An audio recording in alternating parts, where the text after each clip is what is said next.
Bad news for NASCAR fans. We have officially made it to the halfway point of the 2025 Cup Series season. The good news is only 4 spots remain in the playoffs with 8 races left to go.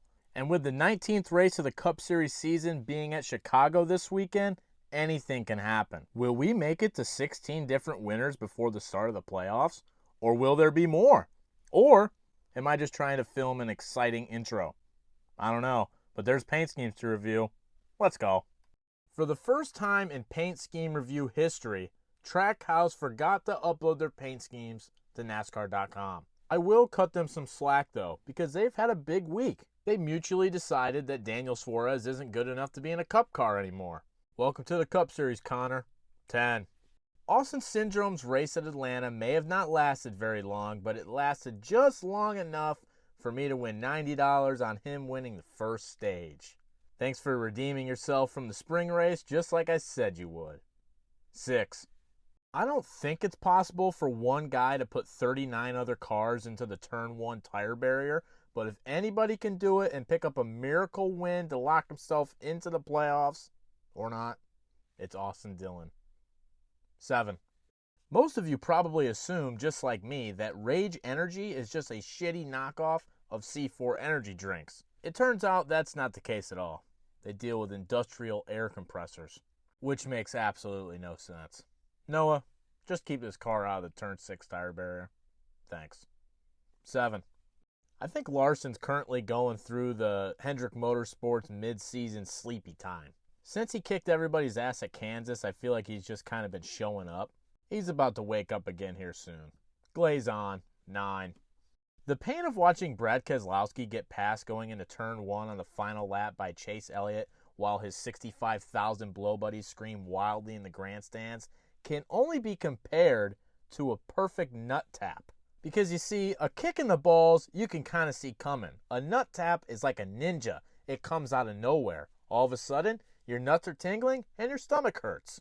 It is pretty ironic, though, that the 2 drivers I said need new crew chiefs last week are the ones that finished 1-2. Brad, I would say the win is coming, but this felt exactly like Kyle Busch at Daytona last year. Sorry. 10. I would say that Spire should shit-can Justin Haley and sign on Daniel Suarez for next year, but that's basically going from mid to Mexican mid. 3. I'm not sure if you guys keep up with Samantha Bush's TikToks and Instagram reels, but basically what I've gathered from them is that Kyle Busch is a freak, and supposedly he loves to pull off the old helicopter trick, if you know what I'm saying. I guess just like Kyle, this paint scheme fucks. 10. I caught a lot of shit for Chase Elliott winning last weekend, but I just want to come on here and congratulate him. Congratulations, Chase, on winning your first race in a year and a half. In the 44 races since your last win on April 14th of 2024, your teammates have been able to combine for 10 wins. And this win was very hard earned. Only 26 cars were involved in a massive wreck on lap 68. I will admit, though, the atmosphere was totally fucking electric every time this guy led a lap. And it was cool that Chase had Raylan Mills there to celebrate with him. But the best part is I got out of that fucking parking lot pronto. There was not a soul leaving that racetrack besides me. We got to the hotel by our Waffle House in record time. Thank you, Chase Elliott. Congratulations. 9. Although Ty's whole, hey Denny fans, I beat your favorite driver in the bracket challenge interview was completely fucking cringy, I think we can all agree that Ty is about to move on again. There's not a chance in hell Brad Keselowski beats Ty Dillon at a road course. Good for Ty. 9. Everybody, their brother, mother, dog, and cousin wanted to know my 2 cents on Denny's King's Hawaiian paint scheme last week, and I did make a video, but none of my voice recorded, so I said fuck it. So I guess you'll all just have to wonder forever what I thought. 9. Gianna was not messing around when she told Ryan to go be Ryan fucking Blaney because they just announced the other day she's pregnant. It's good to hear at least Ryan Blaney is winning off of the track. 9. I don't think enough people remember that AJ Allmendinger is a dog on the road courses. And we do have 3 of them left until the playoffs. I'm telling you, we're getting to 16 winners. 4. Buescher. Guys, I haven't even had an opportunity to talk about how grateful I am for the community that we've grown here on TikTok. The amount of people that came up to say hi to me this weekend completely blew my mind. I had my first meet and greet with Wade in the fan zone and wasn't really expecting much, but you guys showed out. It was so cool to get an opportunity to meet all of you. And I love and appreciate every single person that watches my videos. And you guys went crazy with the Cinnamon Toast Crunch merch. I would love to hear some statistics on how many of those shirts they sold this past weekend. And it's just really nice to see Chris Buescher getting some love. A couple years ago, you wouldn't have possibly imagined seeing that many Chris Buescher shirts. I'm really just so incredibly thankful. 10. Someone pointed out on Twitter that this is the only patriotic paint scheme being ran in the Cup Series this weekend. And granted, the patriotic paint scheme thing is more for Memorial Day weekend, but it is pretty crazy that there's only one. So for that, 10. Joe Gibbs just released this. Christopher Bell's running this Craftsman paint scheme with artwork from 10 different children from a local Chicago children's hospital. It's a pretty cool deal. Hopefully pulls out a win for all the kiddos just like Chase Elliott. 8. Joshy! 8. The crowd at Atlanta went nuts when Joey Logano wobbled back to pit road after that huge wreck. It's good to see people like him as much as I do. 6. Although this is nowhere near the best McDonald's paint scheme we've ever seen, I feel like Bubba sometimes runs such shitty, boring-looking cars that when he finally runs the McDonald's ride, it just is so vibrant and pops off the screen that it makes me fall in love. Or maybe I'm just an idiot. 10. Did William Byron finish 37th at Atlanta? Well, yeah. Can I classify that as fumbling? Not really. I'll give you a break this week, Lego man. 7.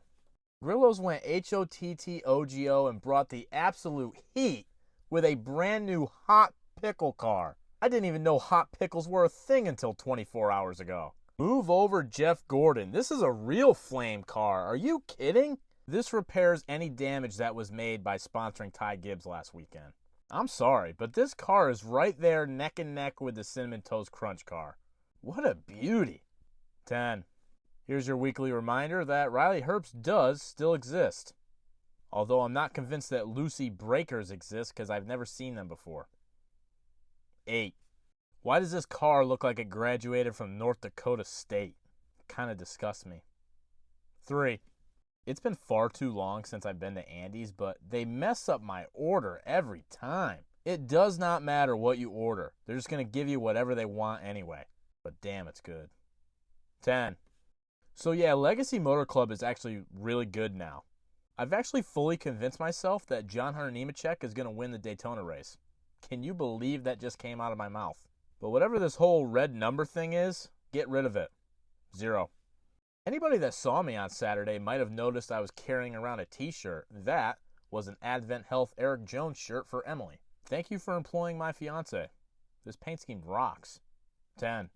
If you lined up every Jordan brand shoe that's ever been made, you'd be lucky if I could name off even a couple of them. So whatever's going on this car, I really don't understand. But at the same time, I really like it. Someone please tell me what this means. I just can't look away. 10. A Ricky Stenhouse win at Atlanta would have been amazing, but honestly, anybody else in the top 10 winning at Atlanta would have been awesome. Unlike this car, though. Scott, I know it's not your fault, but this thing looks like shit. Whoever designed the R in rate to be so far above the number deserves prison time at Alligator Alcatraz. This car had great potential, too. Scott, you got to do something here, buddy. 0. Ally. 8. So Rick Ware might be the greatest businessman in the history of the world. This guy sold his team for 9 figures. Do you know how much 9 figures is? That's $100 million. For Rick Ware Racing? And he secured his kid a ride for another season? And not only did they somehow secure sponsorship from Arby's, but they also got Cody Ware to star in a commercial. Am I living in a fucking fever dream? Let me just say, I know that cheesesteak's gotta taste like shit, though. But big time kudos to Rick Ware. 5. So here's the thing, guys. Ty Gibbs is never gonna win a race. But the problem is, Young Money Bets over on Twitter, the guy I follow for betting advice, says Ty Gibbs is winning this weekend. These two things can't both be true. Who will prevail? Me. 6. The thing that concerns me about this $100 million Rick Ware deal is that the charter RFK is using for Ryan Preece is included in that deal. They have the charter locked into a lease till the end of next year, but after that, I'm concerned. But you guys will find out soon enough at Iowa what Ryan Preece is all about. Win number 1 coming soon. 10. I would jump out in front of a moving train for my boy Corey Heim, but the truth is, this guy has ruined the Truck Series. It's not his fault that he's already the greatest Truck Series driver ever. He should have been promoted to Xfinity 2 years ago.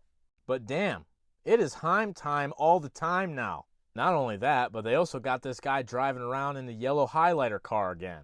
But just like at Kansas, in a sick way, I love this car. Promote my boy to Cup, please. 10. I may be an idiot, but I didn't know until this week that DePaul is in Chicago. Leave it to Spire to make a DePaul Blue Demons car look boring. 5. Let me just take a second to glaze on Carson Hocevar. Bro was part of that massive wreck, got put on the wrecker, went 2 laps down. He almost made up a lap the old school way. Buddy was flying through the field. I think he made approximately 87 pit stops, still finished 10th. Carson, I promise you, I am the good luck you need. I'll be at Dover, and the Glen, and Daytona. Seek me out, you will win. 10. Like I said earlier, Trackhouse didn't get their paint schemes on NASCAR.com, so instead, here's information about a meet and greet. Sorry, Suarez. And paint scheme of the week goes to HOTTOGO. You can take Todd Hot to go. Like Front Row said, just be honest with yourself. It wasn't even close. This is 2 weeks in a row with a unanimous paint scheme of the week. These teams are killing it. Here's my top 3 anyway. At this time last week, I thought Kyle Busch was easily going to win. Wrong. And here's your current paint scheme review point standings. See you guys next week for a date in wine country. Later.